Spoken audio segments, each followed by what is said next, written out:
This is a brand new 2026 Ford Transit, converted by Bailey to be a camper van.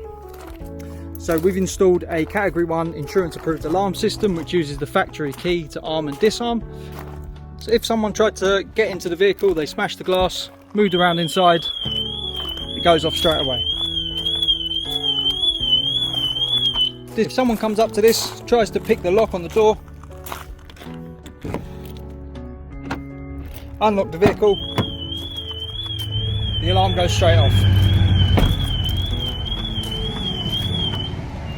Disarm with the key. If not, we have a 4-digit override code. If the battery was to go flat in this, you'd have no way to disarm it without that 4-digit code.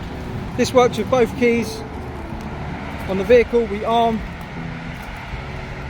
get 2 bleep, 1 flash, disarm,